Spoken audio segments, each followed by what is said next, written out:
Dans cette partie, je vais vous parler de la sauvegarde des données. Donc, il existe trois types de sauvegarde.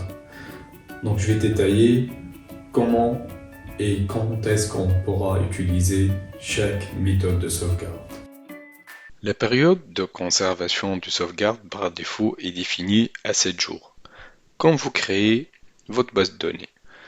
Plus tard, vous pouvez aussi changer cette période en choisissant une durée comprise entre 0 et 35 jours.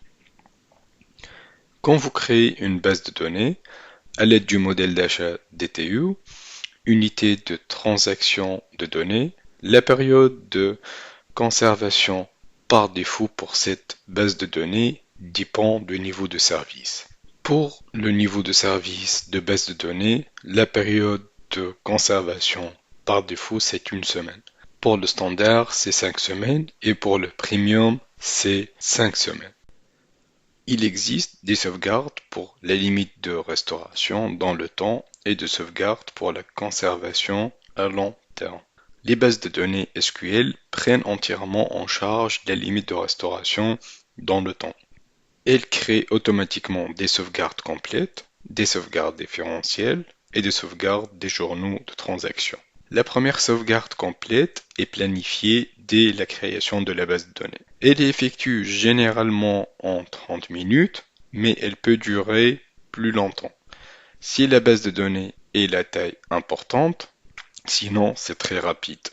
Après la première sauvegarde complète, toutes les sauvegardes sont planifiées automatiquement et gérées en arrière-plan. Le moment exact auquel ont lieu toutes les sauvegardes de la base de données est déterminé par le service SQL Database, mais il équilibre la charge de travail globale du système. Vous ne pouvez pas modifier ni désactiver travaux de sauvegarde. Les sauvegardes LRT, sont les conservations à long terme qui sont complètes, sont conservées jusqu'à 10 ans dans les comptes de stockage Blob Storage. Vous pouvez configurer la stratégie LTR pour effectuer des sauvegardes complètes hebdomadaires automatiques. La sauvegarde, plutôt le stockage des sauvegardes LTR, dépend de la fréquence choisie et la période de leur conservation utilisée. Pour le coût de stockage, Microsoft fournit le service sauvegarde Azure pour créer des sauvegardes complètes avec un système tarifaire prévisible qui vous permet d'effectuer facilement le suivi des coûts liés à la sauvegarde des données Azure. Le tarif de la sauvegarde SQL Server sont basés sur le paiement de coûts d'instance et les coûts de stockage mensuels. Par défaut, 7 jours de sauvegarde automatisée de vos bases de données sont copiés par défaut dans le stockage Blob Standard, RAGRS. Le stockage est utilisé par les sauvegardes complètes hebdomadaires, les sauvegardes différentielles quotidiennes et les sauvegardes des journaux de transaction. Copier toutes les 5 minutes. La taille des journaux de transaction dépend de la fréquence de changement de la base de données. Un volume de stockage minimal est égal à 100% de la taille de la base de données et fourni sans frais complémentaires. Toute consommation supplémentaire du stockage est facturée en gigaoctets par mois. Les sauvegardes Azure offrent les avantages suivants.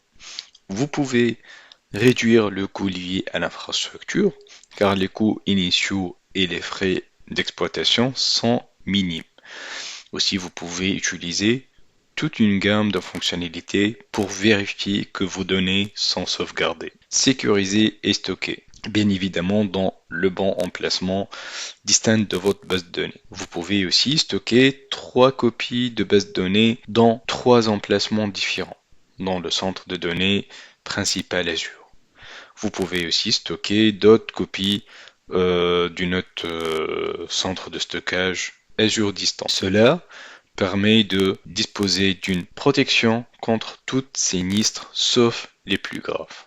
Et finalement, vos données sont chiffrées avant de quitter la base de données source, qu'elles soient en transit ou en conservé ou dans le coffre de stockage Azure.